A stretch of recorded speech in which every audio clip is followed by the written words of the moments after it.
कहते हैं दुनिया में शांति, भगवान को गौरव, और दुनिया के सदिच्छा के लोग जो हैं उन्हें शांति। तो शांति लेकर ही यीशु ख्रिस्त इस दुनिया में आया, और इसीलिए क्रिसमस का महत्व क्रिस्तीय लोगों को होता है।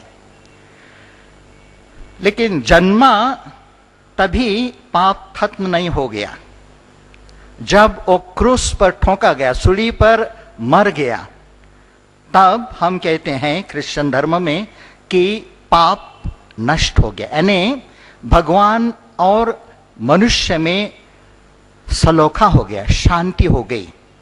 और ईस्टर का जो त्योहार है वो एक मुहर है कि यीशु मृतकों में से जिंदा होता है, और जिंदा होने के बाद ही हम कह सकते हैं कि भगवान और हमारे में शांति सलोखा हो गया है। इसीलिए क्रिश्चियन धर्म में ये जो दो त्योहार है वो सबसे बड़े त्योहार माने जाते हैं।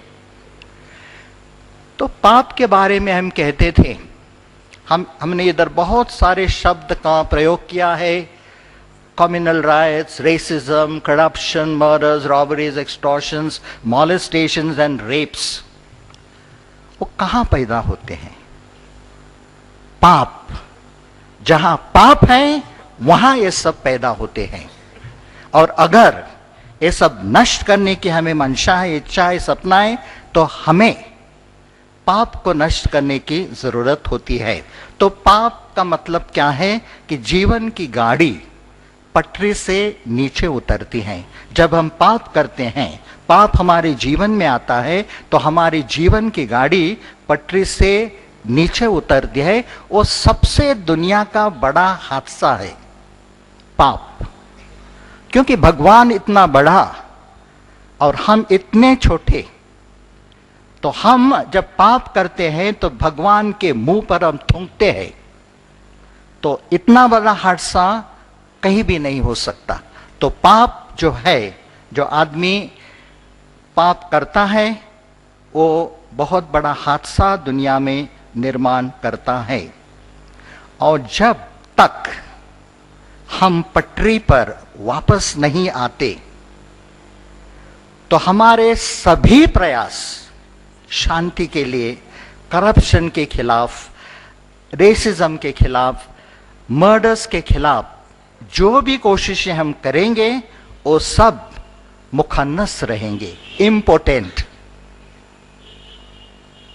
हम कामयाब नहीं होंगे शांति लाने में और लाने के बाद बरकरार रखने में। इसीलिए पाप हमें निकालना है हमारे जीवन में से, हमारे फैमिली में से, हमारे देश में से।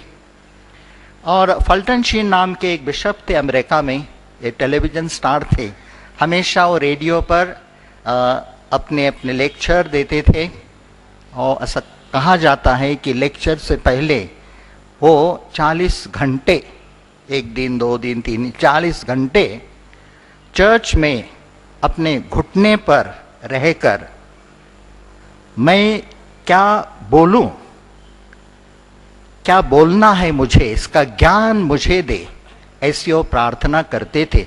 तो फल्टन शीन नाम के जो बिशप थे, उन्होंने अभी गुजर गए, उन्होंने पाप के बारे में एक सिद्धांत रखा है। उनका कहना है कि पाप जो है वो हमारे खून में जाता है, खून में।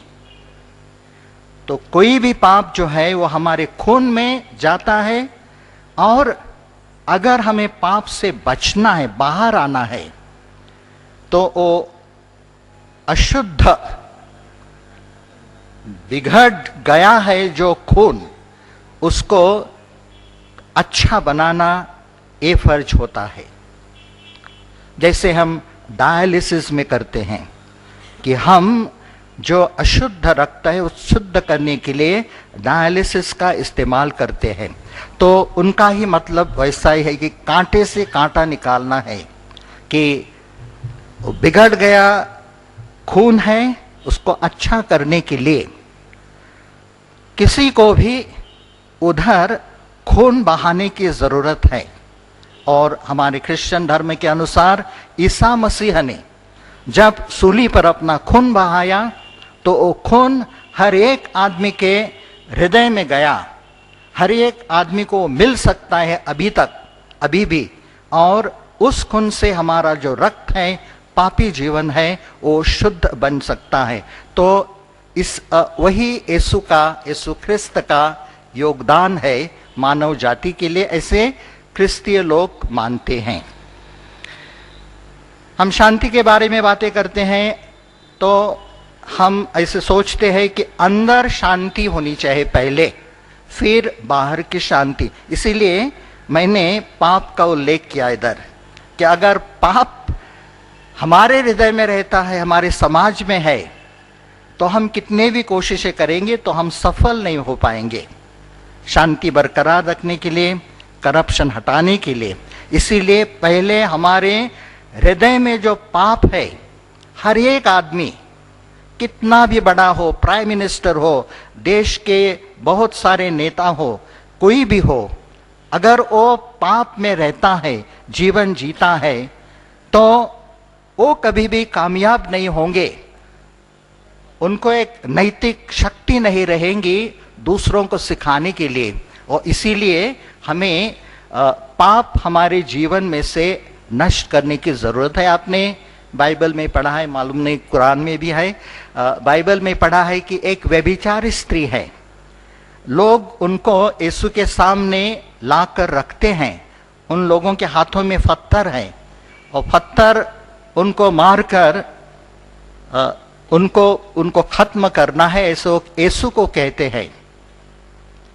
यीशु उन सब लोगों से कहता है कि अगर आपके जीवन में कोई पाप नहीं हो तो आप पहला पत्थर मार सकते हैं उस औरत पर।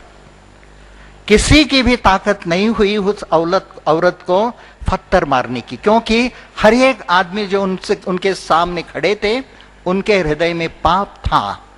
और आपके हृदय में अगर पाप हो तो आप दूसरों को नहीं कह सकते कि ऐसा करो, ऐसा करो, वैसा करो। कोई भी नैतिक ताकत आपको नहीं रहती दूसरों को सिखाने के लिए।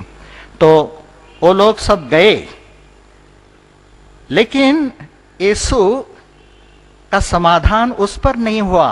यीशु ने उस औरत को पूछा, औरत को कहा कि आप शांति से जाओ, लेकिन दोबारा पाप मत करो।